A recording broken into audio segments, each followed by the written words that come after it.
بسم الله الرحمن الرحيم. السلام عليكم ورحمة الله وبركاته. الحمد لله نحمده ونستعينه ونستغفره ونعوذ بالله من شرور أنفسنا وسيئات أعمالنا. من يهده الله فلا مضل له ومن يضلل فلن تجد له وليا مرشدا. وأشهد أن لا إله إلا الله وحده لا شريك له وأشهد أن محمدا عبده ورسوله.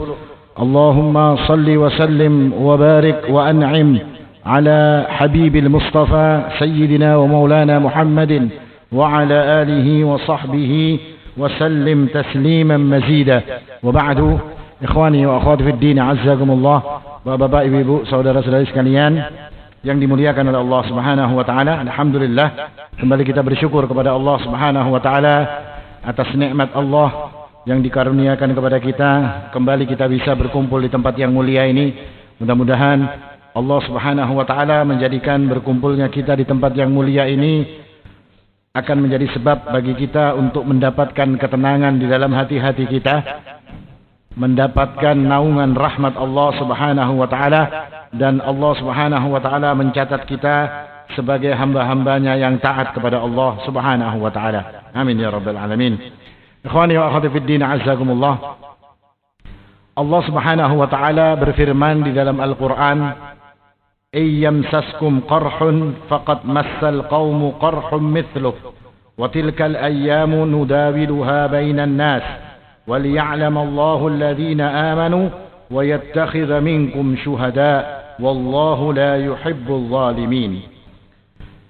Kalau hari ini kalian mengalami luka-luka, kata Allah Subhanahu wa taala, yakni mengalami kekalahan, faqad massal qaumu qarhum mithluh, sesungguhnya mereka, kata Allah Subhanahu wa taala, yakni orang-orang Quraisy itu juga pernah mengalami luka-luka atau kekalahan juga.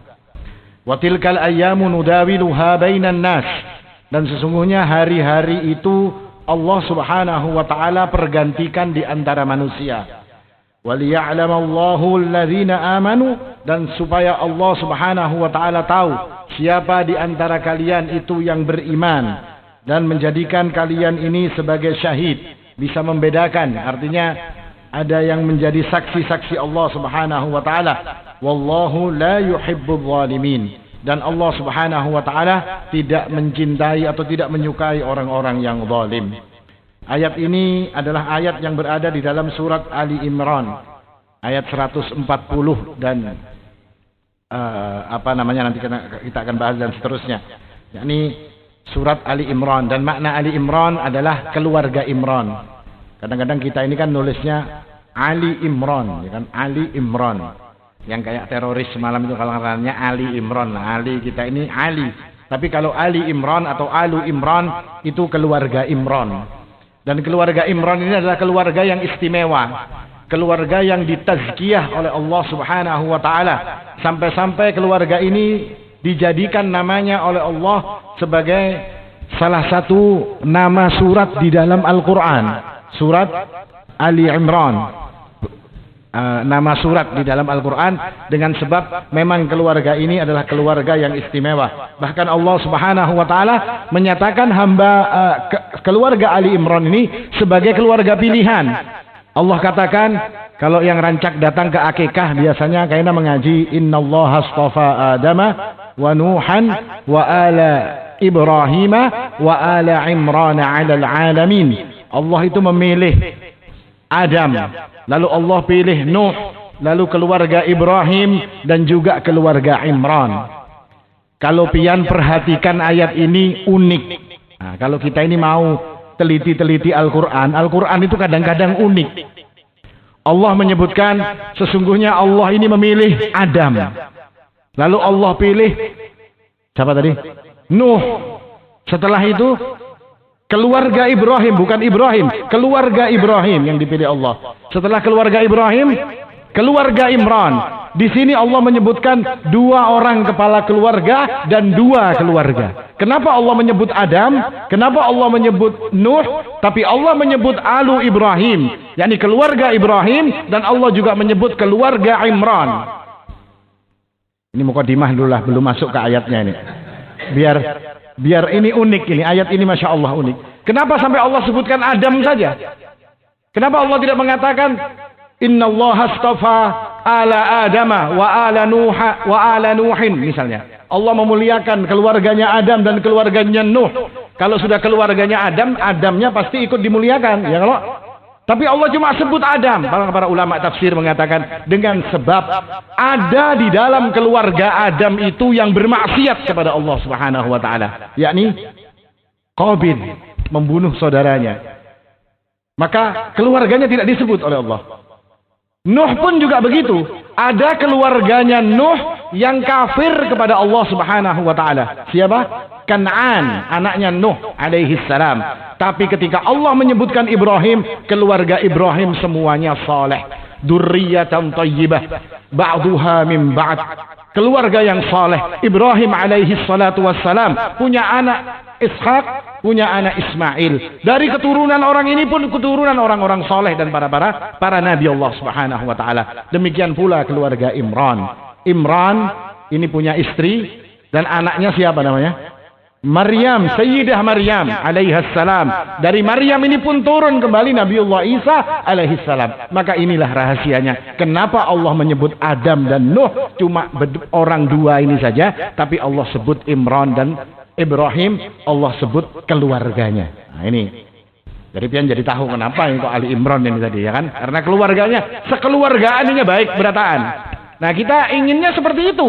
Jadi keluarga kita ini disebut sebagai keluarga fulan, keluarga fulan. Kenapa? Karena semuanyaan itu adalah terdiri dari orang-orang yang baik. Dan surat Ali Imran ini dikatakan oleh Nabi SAW punya keistimewaan. Apa keistimewaannya? Nabi mengatakan di dalam hadis beliau, Iqra'u Zahrawain Al-Baqarata wa Ala Imran. Bacalah Az-Zahrawain, dua kembang ini tadi, dua mawar ini tadi, ya kan? Al-Baqarah dan Alu Imran. Fa innahuma ta'tiyani yaumal qiyamati ka'annahuma ghamamatan.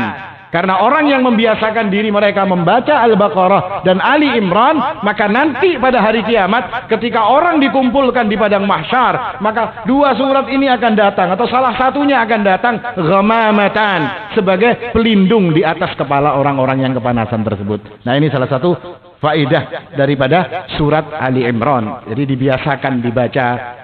Artinya semua surat di dalam Al-Quran itu sebetulnya istimewa. Tapi memang ada beberapa yang lebih diutamakan oleh Allah Subhanahu wa ta'ala. Termasuk adalah surat Ali Imran ini tadi. Dan ayat di atas, Iyamsaskum qarhum faqad massal qawmu qarhum mithluh. Ini ayat ini berbicara tentang perang Uhud, di mana kaum muslimin pada perang Uhud tersebut mengalami kekalahan.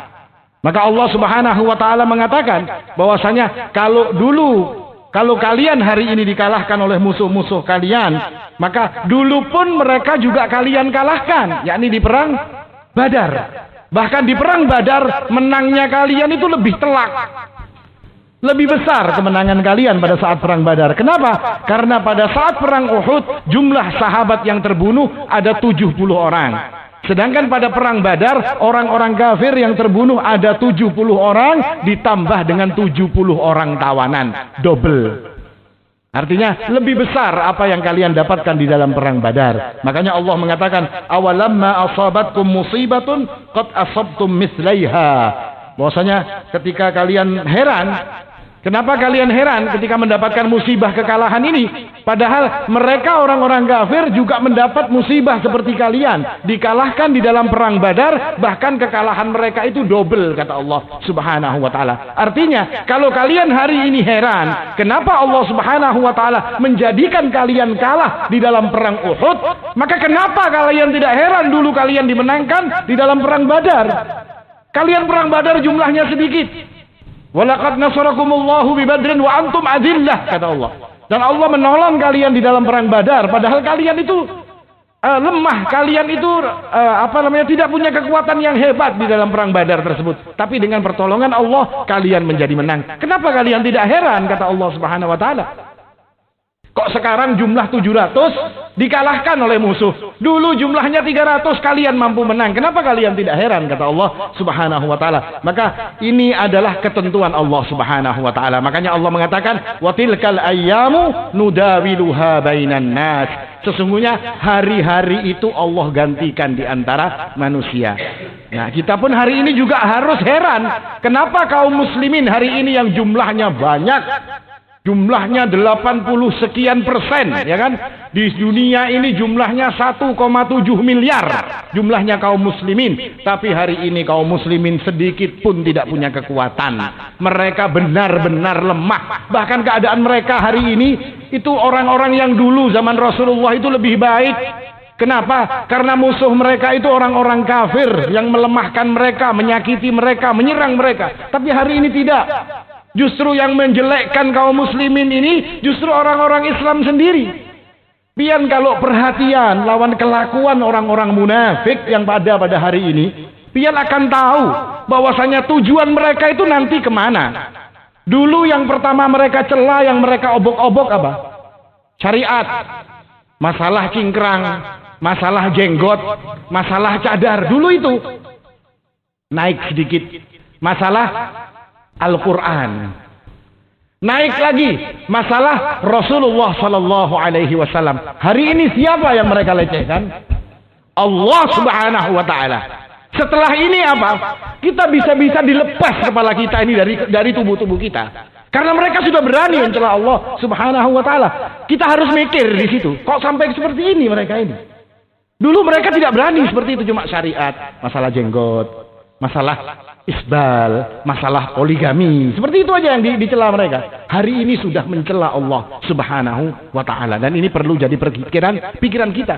Kenapa sampai kaum muslimin bisa sedemikian lemah sampai musuh mereka itu berani kepada kaum muslimin, bahkan menyerang atau menjelekkan perkara yang paling diagungkan oleh kaum muslimin, yakni Allah Subhanahu wa taala. Jadi PR kita, jangan merasa tenang-tenang aja. Karena ujung-ujungnya dilapasinya kepala kita ini. Habis jenggotnya dicukuri, terus kepalanya dilepasi oleh orang-orang musuh-musuh Allah Subhanahu wa taala. Dan ini ada hikmah di dalam perkara ini. Artinya ketika Allah mengatakan wa tilkal ayyamu nudawiluha bainan nas, dan ketika hari-hari itu Allah pergantikan di antara manusia, maknanya bahwasanya segala urusan itu dalam ketentuan Allah Subhanahu wa taala. Allah yang mampu untuk memberikan dan berhak untuk memberikan, dan Allah pula yang mampu untuk mencabut dan berhak untuk mencabut. Tu'til mulka man tasha wa tanzi'ul mulka mimman tasha. Dia, engkau wahai Allah, yang mampu memberikan kekuasaan kepada siapa yang engkau kehendaki, dan engkau pula yang akan bisa mencabut kekuasaan dari siapa saja yang engkau kehendaki. Sehingga seorang mukmin itu harus sadar dengan apa yang dikatakan oleh Allah Subhanahu wa taala ini, bahwasanya segala sesuatu yang mereka dapatkan itu adalah aturan Allah Subhanahu wa taala. Hari ini kita sukses di dalam kehidupan kita. Jangan mengatakan bahwasanya karena saya pintar. Banyak orang yang lebih pintar daripada ente tapi tidak sukses. Jangan katakan ente kuat. Banyak orang yang lebih kuat daripada ente tapi tidak sesukses mereka. Banyak yang seperti itu. Tapi apa? Ketika orang yang beriman mengerti bahwasanya wa tilkal ayyamu nudawiluha bainan nas, hari-hari itu dipergantikan oleh Allah, maka seorang beriman akan faham semua perkara yang mereka dapatkan pada hari ini adalah berkat karunia Allah Subhanahu wa taala. Tidak ada yang lain. Demikian pula ketika mereka direndahkan, menjadi miskin, menjadi kekurangan serba, maka yang dituntut adalah bahwasanya ini adalah ketentuan Allah Subhanahu wa taala.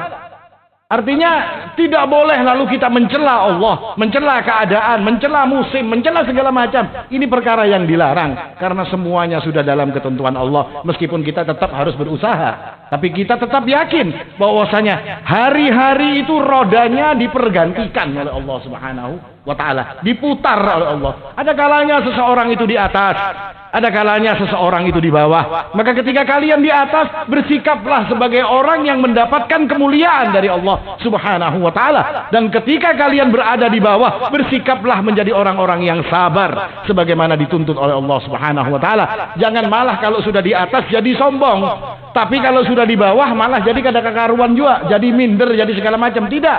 atau ketika mereka sudah di atas, mereka melampaui batas.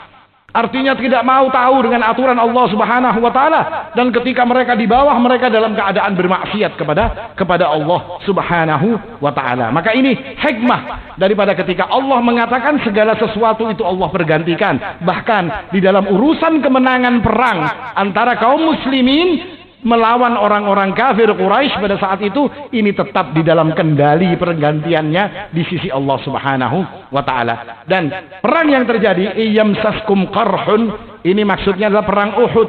Dan Uhud ini adalah nama salah satu gunung yang berada, kita tahu semua mungkin, berada dekat dengan kota Madinah. Dan gunung ini adalah gunung yang dicintai oleh Rasulullah SAW, dan gunung ini pun cinta kepada kaum muslimin. Rasulullah mengatakan, "Hadza Uhud jabalun nuhibbuhu wa yuhibbuna." Ini gunung Uhud, kata Rasul SAW. Kita cinta kepada gunung Uhud, dan gunung Uhud ini pun cinta kepada kita. Masya Allah, gunungnya bisa cinta ya kalau. Artinya gunung ini dikatakan oleh Nabi seperti itu. Bahkan ketika Rasul SAW pada suatu hari naik ke atas gunung Uhud bersama sahabat Abu Bakar As-Siddiq, bersama Umar ibn Khattab, bersama Uthman bin Affan radhiyallahu anhum jami'an. Ketika beliau naik berempat, gunung Uhud ini goyang kayak gempa. Maka Nabi mengatakan kepada Uhud ini tadi, "Uthbut ya Uhud, fa innama 'alaika nabiyyun wa siddiqun wa syahidan." Diam engkau Uhud, jangan goyang aja. Karena di atasmu ini ada Nabi, ada seorang siddiq, dan ada 2 orang syahid. Rasulullah SAW mengatakan seperti itu. Maka para ulama menjelaskan kenapa sampai ketika Nabi naik bersama para sahabat ini, gunung Uhud ini goyang. Para ulama mengatakan bahwasanya gunung Uhud pada saat itu bergembira dengan sebab orang yang mencintainya dan orang yang dicintainya pada hari itu berada di gunung tersebut. Ini dikatakan oleh para ulama, dan ini menunjukkan kebenaran perkataan Rasulullah SAW. Nabi mengatakan, "Uthbut ya Uhud, fa innama 'alaika nabiyyun was-siddiqun wa syahidan." Di atasmu ada seorang nabi. Siapa dia? Rasulullah sallallahu alaihi wasallam. Di atasmu juga ada seorang siddiq. Siapa dia? Abu Bakar As-Siddiq. Di atasmu ada 2 orang syahid. Siapa mereka? Umar dan Utsman. Padahal pada saat itu Umar dan Utsman belum meninggal dunia. Tapi oleh Nabi dikatakan di atasmu ada 2 orang syahid.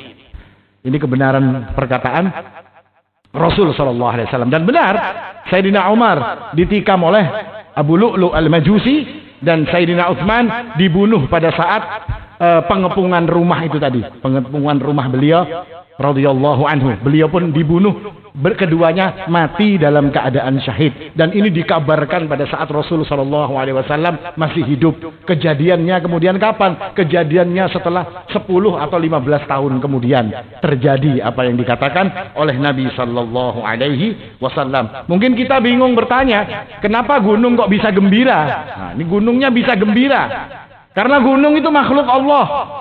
Gunung ini makhluknya Allah. Dan gunung ini adalah makhluk yang selalu bertasbih, bertahmid, dan selalu taat kepada Allah Subhanahu wa taala. Maka ketika ada orang taat di atasnya, ada orang-orang saleh di atasnya, dia gembira, dia senang. Maka bisa jadi pada hari ini kalau gunungnya sampai meletus, banyak korban jiwa yang mati, bisa jadi gunung sedang marah. Dengan sebab apa? Dengan sebab banyak kesyirikan dilakukan di tempat itu. Kalau di Jawa Timur itu ada di Malang bagian selatan, itu ada namanya Gunung Kawi. Di Gunung Kawi itu ada kuburan. Ada yang pernah ke Malang? Hah? Nah, itu orang kalau cari pesugihan, hendak sugih, datangnya ke Gunung Kawi itu. Tapi sampai hari ini belum ada kejadian meletus. Mungkin karena kalau sudah banyak orangnya hanyar diladumakan itu. Ya kalau ini gunungnya seperti itu. Marah dia, bisa jadi ini adalah kehendak Allah Subhanahu wa taala. Dan bukti bahwasanya gunung itu hidup, kita mungkin lihat gunung mati, ada bergarak-garak gunungnya. Tapi bukti bahwasanya gunung itu hidup ketika Allah Subhanahu wa taala mengatakan, "Inna 'aradna al-amanata 'ala as-samawati wal ardi wal jibal." Ketika kami menawarkan amanat risalah agama ini kepada langit, kepada bumi, dan kepada gunung. Ada apa ditawarkan kepada gunung? Karena di sisi Allah Subhanahu wa taala seluruh makhluk Allah ini hidup, mereka bertasbih kepada Allah. Walakin la tafqahuna tasbihahum. Kalian tidak mengerti tasbih mereka kepada Allah Subhanahu wa taala. Dan bukti lagi bahwasanya gunung itu hidup. Rasul sallallahu alaihi wasallam mengatakan, dan ini dibuktikan oleh ilmu pengetahuan. Gunung itu berjalan. Gunung itu berjalan. Ya berjalannya kadang kayak kita ya, kalau terus pindah kemari ke sana ada. Menurut ilmu pengetahuan, gunung itu setiap berapa waktu itu diukur waktunya dari tahun sekian dengan tahun sekian itu ada pergeseran. Ada gesernya. Mungkin kita akan mengatakan, oh Ustaz hayal pian ini Ustaz. Tidak, karena Al-Quran juga mengatakan seperti itu. Artinya Quran bilang gunung itu berjalan. Ya kalau asalnya pengen kada percaya kalau gunung berjalan. Tapi Quran yang bilang mau apa kita? Harus percaya. Allah mengatakan, "Wataral jibala yahsabuha jamidatan." Dan engkau melihat gunung yang tahsabuha jamidatan. Engkau lihat gunung itu kata kalian seperti diam, kata Allah Subhanahu wa taala. Wa hiya tamurru marras sahab. Dan dia berjalan seperti berjalannya awan. Artinya begimit benar jalannya. Kalau gunungnya keancapan berjalan, ya kita tahambur enak. Ya kalau jangan sampai cepat-cepat jalannya. Wahiyya tamurru marras sahab. Dia berjalan seperti jalannya awan. Sun'allahi alladhi atqana kulla syai'. Ini adalah ciptaan Allah yang Allah Subhanahu wa taala menciptakan mereka semua itu dengan sempurna. Nah, ini tentang gunung, kita bicara geografi ya, kalau gunung yang ada di dalam Al-Qur'an. Nah, kita kembali kepada ayat tentang perang Uhud, bahwasanya perang Uhud yang mereka dikalahkan oleh orang-orang kafir, akan tetapi di dalam perang Badar mereka justru jumlahnya sedikit, dalam keadaan lemah, persiapannya sangat kurang, tapi mereka justru menang. Kenapa mereka menang? Karena mereka taat kepada Rasul sallallahu alaihi wasallam. Mereka ini taat kepada Rasul sallallahu alaihi wasallam, taat kepada perintah Allah Subhanahu wa taala, sehingga dengan taatnya mereka diberikan pertolongan oleh Allah Subhanahu wa taala, diberikan kemenangan oleh Allah Subhanahu wa taala. Berbeda di saat perang Uhud. Mereka bermaksiat kepada Rasul sallallahu alaihi wasallam, meskipun cuma sebagian di antara mereka yang diperintahkan untuk berada di bukit rumah, tapi justru mereka turun karena melihat adanya harta yang dibuang oleh orang-orang kafir Quraisy. Lalu mereka tertarik dengan harta sampai mereka melanggar perintah Rasulullah sallallahu alaihi wasallam. Seandainya pada saat itu mereka taat kepada Rasulullah sallallahu alaihi wasallam, niscaya pasukan mereka ini adalah menjadi pasukan yang tidak akan pernah bisa dikalahkan.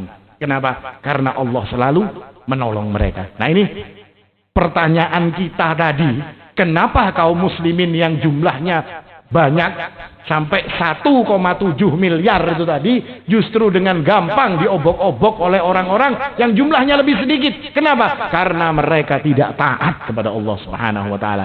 Mereka tidak taat kepada Rasulullah sallallahu alaihi wasallam. Maka ketika kalian tidak taat, ketika kalian bermaksiat kepada Allah dan Rasulnya sallallahu alaihi wasallam, maka Allah akan cabut pertolongan bagi kalian. Allah akan cabut ketakutan di hati musuh kalian, sehingga musuh kalian tidak akan lagi memandang kalian dengan perasaan takut. Nah, ini PR kita seperti itu. Mau jadi seperti orang-orang dulu, maka diisi dengan ketaatan kepada Allah Subhanahu wa taala. Karena hari ini kita melihat kaum muslimin, innalillahi wa inna ilaihi rajiun, banyak sekali di antara mereka ini yang justru tidak suka dengan agamanya. Tidak suka dengan aturan-aturan Allah Subhanahu wa taala, lebih memilih aturan barat, lebih memilih aturan orang-orang kafir. Baik itu di dalam urusan pekerjaan, mereka memilih kerjaan yang dilakukan oleh orang kafir. Baik itu di dalam urusan mengatur rumah tangganya, mereka lebih pilih cara orang kafir di dalam mengatur keluarga mereka. Sedangkan agama ini telah Allah ajarkan semuanya, tidak ada satupun yang tertinggal. Sampai dikatakan oleh Abu Dzar, tidaklah burung di langit yang mengepakkan sayapnya kecuali ilmunya sudah diberitahukan oleh Rasulullah sallallahu alaihi wasallam. Dan karena Nabi juga berpesan, kenapa sampai kalah ini tadi, tidak nurut maksiat ini, dalam sebuah riwayat dikatakan Nabi juga berpesan kepada mereka ini, orang-orang yang di atas gunung, janganlah kalian turun. Meskipun kalian melihat kami disambar oleh burung, Tetap kalian jangan turun sampai nanti ada orang yang aku utus, kata Nabi, untuk memberitahukan kepada kalian bahwasanya kalian ini boleh turun. Maka hikmah apa yang bisa kita ambil dari semua ini yang kita akan gunakan dalam kehidupan kita? Bahwasanya ketaatan kepada Allah Subhanahu wa taala dan Rasulnya sallallahu alaihi wasallam itu menjadi sebab penjagaan dan pertolongan Allah Subhanahu wa taala. Ketika hari ini kita jauh daripada ketaatan, maka pertolongan itu pun akan dihilangkan oleh Allah Subhanahu wa taala. Mungkin saya pernah cerita, orang yang taat, sebagaimana tadi para sahabat yang melihat harta mereka sampai turun untuk mengambil harta dan memaksiati Nabi sallallahu alaihi wasallam. Mungkin saya pernah cerita ini tentang seorang laki-laki pelajar yang menuntut ilmu di satu masjid di negeri Damaskus zaman dulu. Maka pada suatu hari, mungkin pada tahu di sini kah pernah ceritanya atau di lain. Pada suatu hari si pemuda ini kelaparan. Berapa hari sudah kada makan. Akhirnya siang itu dia naik ke atap. Setelah naik ke atap, berpindah-pindah ke sebelah dari atap satu ke atap yang lain. Sampai masuk ke sebuah rumah. Dia masuk ke sebuah rumah, langsung ke dapurnya, kelaparan. Masuk ke dapur, dibukanya di dapur itu ada panci, dan di dalam panci itu ada terong. Mungkin pernah cerita, ada terong di dalamnya. Habis itu diambilnya terong tadi, ini kelaparan, diigutnya terong tadi. Setelah diikutnya, sebelum dia menelan terong, langsung dia sadar bahwasanya ini haram, ini dilarang oleh Allah. Dalam kesusahan seperti apapun, tidak boleh kita langsung menuju kepada yang haram. Karena terkadang kita ini kalau sudah kepepet, ya sudah, apa yang ada disikat. Ya kalau ibaratnya duit sapi kurban pun disikat juga, ada begaduh sudah. Kepepet kayak apa? Nah ini jangan seperti ini. Nah orang ini tadi, ketika dia habis menggigit terongnya tadi, langsung dia sadar bahwasanya ini mencuri dan ini tidak diperbolehkan. Langsung dia muntahkan lagi terong tersebut dan dikembalikan lagi si terong ini tadi ke dalam panci. Terus dia naik lagi ke atap dan bebulik lagi di masjid dan menunggu, sudah kada tahu hendak mati, hendak apa, kelaparan kada tahu. Qadarullah, karena ketaatan orang ini tadi, pemuda ini taat, maka datanglah seorang wanita pada saat itu. Setelah itu datang seorang wanita, dan di masjid itu ada guru si pemuda ini, syekh sebagai guru pemuda ini. Wanita ini berkata kepada syekh, wahai syekh, suami saya sudah mati dan saya sudah menjalani iddah. Sekarang sudah selesai iddah dan saya takut kalau terjadi fitnah dengan saya karena perempuan ini cantik. Takut kalau ada fitnah. Hendaknya engkau wahai syekh, kalau ada lelakian yang menurut anda wahai syekh, dia lelaki yang baik, lelaki yang soleh, saya mau menikah dengannya. Maka ujar syekh, fulan, sini. Ujarnya. Nah ini orangnya ajarnya kayak apa? Ujar si laki-laki ini tadi, iya sudah oke ya kalau menikah, langsung dinikahkan oleh si syekh ini tadi. Diundang walimah sedikit, sudah tuntung bulik si laki-laki ini tadi lawan si bebinian ini tadi. Masuk ke dalam rumah siapa? Rumah nang tadi terongnya dicuntan. Duduk dia di meja makan. Sebentar suamiku, saya akan siapkan untukmu makan. Disiapkan, ketika si suami istri ini tadi membuka panci, kaget si istri. Kenapa terong ini tadi beigut? Ya kalau padahal terongnya kan ada beigut, tapi terongnya ini jadi beigut. Akhirnya si istri ini menyajikan masakan dan segala macam, maka si laki-laki ini takajud juga melihat terong tadi yang sudah diigutnya sedikit. Hanyar dia ngaku bahwasanya tadi saya melakukan seperti ini, dan karena saya takut dosa, maka saya pergi. Apa hikmahnya? Dengan ketaatannya, ini janji Allah loh. Wa may yattaqillaha yaj'al lahu makhraja. Orang yang bertakwa, takut, menjaga dirinya, tidak memaksiat kepada Allah, Allah akan beri jalan keluar. Pasti. Tidak akan tidak. Pasti. Dengan ketaatannya Allah pasti akan berikan jalan keluar. Pemuda ini dengan ketaatannya Allah memberikan jalan keluar. Bahkan tadinya hendak menyuntan terong. Ya, kalau hendak meigut terong. Sekarang lawan yang memasak terong ini dapat gratis. Ya, kalau, dan semua menjadi halal bagi dirinya. Masya Allah. Ini ketaatan. Pasti akan menjadikan seseorang itu mendapatkan kebaikan di sisi Allah Subhanahu wa taala. Tapi kemaksiatan wal iyadu billah justru akan menjadikan semua manusia bahkan yang tidak ikut-ikut akan kena bala. Allah mengatakan, "Wattaqu fitnatan la tusibanna alladhina zalamu minkum khassah." Takutlah kalian kepada azab Allah, kepada fitnah, kepada azab Allah yang akan Allah turunkan dan tidak akan mengenai cuma orang zalim saja. Kalian mau soleh, kalian mau bertakwa, kalian mau apapun, tetap semuanya dikenakan oleh Allah Subhanahu wa taala hanya dengan sebab kemaksiatan yang dilakukan oleh sebagian orang. Makanya hari ini itu saya selalu mengatakan, jangan sudah merasa, oh saya merasa baik, saya merasa sudah cukup bagus, saya merasa ibadah Masya Allah sudah. Benar Anda ibadahnya Masya Allah. Tapi kalau ada orang lain yang ibadahnya tidak Masya Allah, lalu Allah menurunkan azab dengan sebab dia, kita pun akan kena dengan sebab Allah mengazab orang tersebut. Nah ini yang harus diperhatikan seperti itu. Jadi jangan merasa, oh diri kita sudah hebat, lalu semuanyaan akan bebas.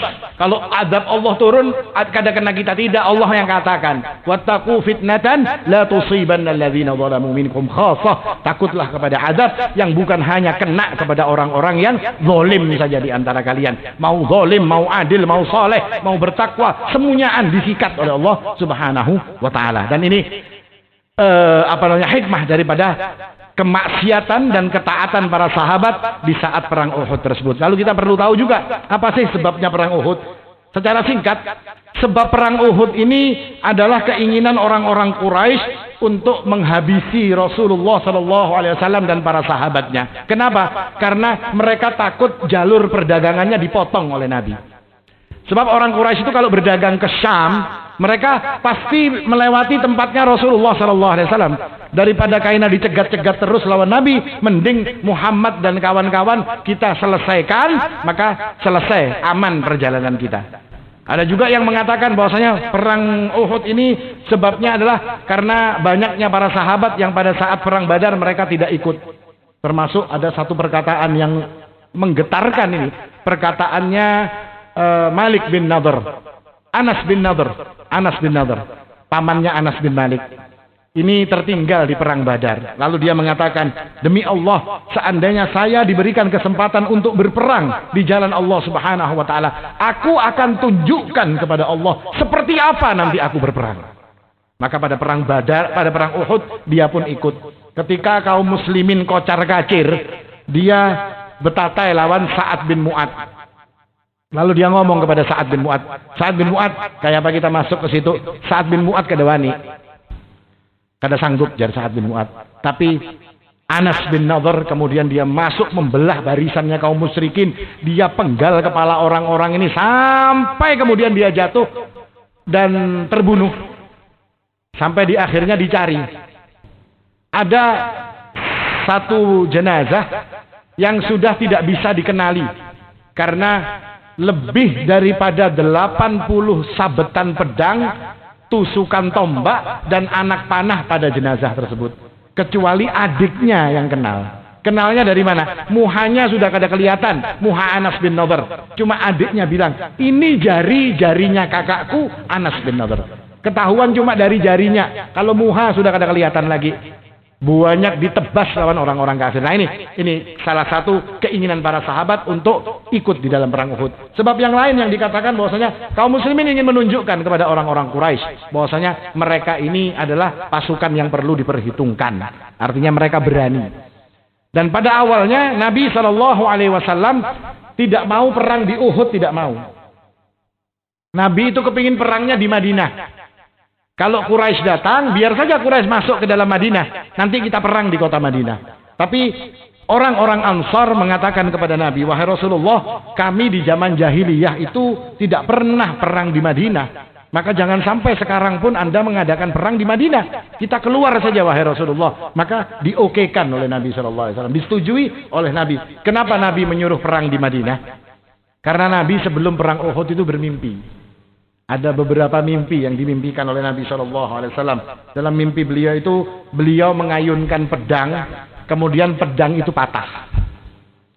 Lalu ditakwil oleh Nabi SAW bahwasanya di perang Uhud nanti kita akan kalah. Lalu di dalam mimpi beliau SAW, beliau juga memimpi wa ra'aitu baqaran tudbahu fabaqarun wallahi khair, dan aku melihat ada seekor sapi yang disembelih, kata Nabi SAW, dan sapi yang disembelih adalah kebaikan, kata Rasulullah. Apa kebaikan yang dimaksud? Ini maksudnya adalah sahabat-sahabat beliau banyak yang terbunuh di dalam perang Uhud. Nabi juga bermimpi, ra'aitu inni fi dhir'in hasinah fa awwaltuha Madinah. Lalu aku, kata Nabi SAW, bermimpi dan melihat diriku ini memakai baju besi yang begitu kuat, dan aku mengatakan, aku menakwilkan bahwasanya ini adalah Madinah. Artinya baju besi itu Madinah, baju besinya begitu kuat, itu Madinah. Makanya Nabi bilang perangnya di Madinah, karena kalau perang di Madinah kondisi mereka akan menjadi lebih kuat daripada ketika mereka perang di Uhud. Tapi Rasulullah ketika para sahabatnya tidak setuju, beliau pun kemudian mengiyakan bahwasanya kita akan perang di Uhud. Maka keluar semuanya ke Uhud, dan kita pun juga tahu 1000 orang keluar, tapi yang 300 bebulik gara-gara orang munafik. Dibisiki orang munafik, sampai seorang sahabat yang bernama Abdullah bin Haram ini mengatakan kepada orang-orang munafik, wahai orang-orang munafik, kalau kalian ini memang beriman kepada Allah, maka peranglah untuk agama kalian. Tapi kalau kalian memang tidak beriman kepada Allah, maka peranglah untuk membela negeri kalian. Tapi kada dihirani, ditinggal oleh orang-orang munafik. Lalu terjadilah apa yang terjadi di dalam perang Uhud ini tadi. Bahkan disebutkan Rasul SAW itu sampai terluka. Setelah terluka, beliau itu memusut darah yang sampai ke jenggot beliau sambil mengatakan, kaifa yuflihu qaumun syajau au khadabu wajha nabiyihim wa huwa yad'uuhum ila rabbihim. Bagaimana mungkin satu kaum itu akan menjadi beruntung di mana mereka itu melukai nabi mereka sendiri. Perkataan Nabi ini langsung dijawab oleh Allah Subhanahu wa taala. Apa kata Allah? Laisa laka minal amri syai'un aw yatuba 'alaihim aw yu'adzibahum fa innahum zalimun. Masalah beruntung wahai Rasul atau masalah tidak beruntung itu bukan urusanmu, kata Allah Subhanahu wa taala. Ya kan? Atau mereka mau tobat atau mereka tidak mau tobat, diazab oleh Allah, itu bukan urusanmu, kata Allah Subhanahu wa taala. Dan ini menjadi hikmah bagi kita bahwasanya yang namanya hidayah itu bukan berada di tangan manusia. Yang namanya keputusan orang mendapatkan petunjuk kepada jalan yang benar itu bukan ada di tangan manusia. Itu semua mutlak di tangan Allah Subhanahu wa taala. Meskipun kita sebagai manusia ini punya, dikatakan oleh para ulama, ada namanya hidayatul irsyad. Hidayatul irsyad ini apa? Hidayah memberitahukan kepada seseorang tentang petunjuk Allah. Kita sampaikan dalilnya begini, aturannya begini. Dakwah itu adalah hidayatul irsyad. Tapi ketika kita menyampaikan hidayatul irsyad, kita tidak mungkin bisa memaksa orang untuk ikut apa yang kita katakan. Tidak akan bisa. Kenapa? Karena hidayah yang tersebut, yang satunya lagi, ya kan? Ini hidayah taufik, itu miliknya Allah Subhanahu wa taala. Dan kita cuma dibebani untuk berdakwah, menyampaikan hidayah irsyad. Hikmahnya apa? Ya kepada semua kita diwajibkan untuk berdakwah tersebut. Minimal kepada keluarga kita. Kita sampaikan kepada mereka tentang kebenaran. Kita sampaikan kepada mereka tentang aturan-aturan agama Allah Subhanahu wa taala. Apakah kita bisa memaksa mereka untuk taat kepada Allah? Tidak akan bisa. Bagaimana kalau yang kita dakwahi ini kada mau, Ustaz? Disuruh ini kada nurut, disuruh anak kita disuruh seperti ini tidak mau, istri kita disuruh solehah seperti ini tidak mau. Apa yang harus kita lakukan? Terus berdakwah dan berdoalah kepada Allah Subhanahu wa taala, karena urusan kunci hati mereka itu ada di tangan Allah Subhanahu wa taala. Ini memberikan pelajaran kepada kita bahwasanya yang namanya tugas kita itu hanya berdakwah, hanya menyampaikan, hanya mengajarkan kepada orang lain. Sedangkan semua hal yang ada di belakang apa yang setelah kita ajarkan itu mutlak berada di tangan Allah Subhanahu wa taala. Dan di dalam perang Uhud ini banyak sekali kejadian-kejadian yang istimewa, yang menggetarkan bahkan. Karena ketika Nabi SAW perang ini kan dikabarkan meninggal. Muhammad telah mati, kata mereka. Padahal orang kafir Quraisy itu pinter. Mereka sebarkan hoax. Muhammad meninggal, ya kan? Kan ribut kalau semuanyaan mencari Rasulullah sallallahu alaihi wasallam. Kenapa mereka bilang seperti itu? Karena mereka ingin tahu di mana posisi Rasulullah sallallahu alaihi wasallam. Setelah dikatakan disebarkannya hoax Muhammad meninggal, maka ada sahabat yang dekat dengan Rasulullah sallallahu alaihi wasallam mengatakan, "Tidak, Rasulullah masih hidup." Dilihat oleh orang Quraisy, di situ tempatnya Muhammad. Langsung diserbunya habis-habisan sampai banyak sahabat yang meninggal untuk melindungi Rasulullah sallallahu alaihi wasallam. Tapi yang uniknya, para sahabat ketika Nabi sallallahu alaihi wasallam pulang, ada seorang wanita yang suaminya, anak-anaknya, pamannya itu semua berangkat berjihad dan semua mati. Ketika orang-orang pulang dari Uhud, maka wanita ini dengan berlari dia mencari Rasulullah sallallahu alaihi wasallam. Orang-orang berkata, "Wahai fulana, suamimu syahid. Wahai fulana, anakmu, pamanmu." Dan semuanya dikatakan syahid, tapi dia tidak pernah menghiraukan apa yang disampaikan oleh orang-orang. Sampai wanita ini berhenti di depan Rasulullah sallallahu alaihi wasallam dan dia bertanya, "Seperti apa keadaanmu wahai Rasulullah?" Maka dia dijawab oleh Nabi sallallahu alaihi wasallam, "Keadaanku baik. Aku dalam keadaan terjaga dengan penjagaan Allah Subhanahu wa taala." Lalu bagaimana dengan keadaanmu? Maka orang ini mengatakan apa? "Kullu musibatin ba'daka ajal." Musibah apapun wahai Rasulullah yang menimpa diriku, hilangnya suamiku, hilangnya anakku, hilangnya pamanku, hilangnya keluarga laki-lakiku, itu kecil seandainya engkau ini masih tetap sehat. Maka semua itu tidak ada artinya. Insyaallah. Artinya cinta mereka kepada Nabi sallallahu alaihi wasallam. Ini yang harus kita tiru, cinta kita kepada Rasulullah dan cinta in kuntum tuhibbunallah fattabi'uni. Cinta kepada Allah, cinta kepada Rasul itu caranya mengikut kepada Nabi sallallahu alaihi wasallam. Dalam apa? Dalam semunyaan. Ujar Imam Ahmad, syariat ini diatur mulai kita bangun guring membencalak mata sampai ngatur negara, itu ada di dalam syariat Allah Subhanahu wa taala. Maka itu ikuti. Berusaha kita untuk mengikuti syariat Allah Subhanahu wa taala. Lalu kemudian tentang takwil sembelihan, ini ada beberapa hukum fikih tentang takwil sembelihan tadi.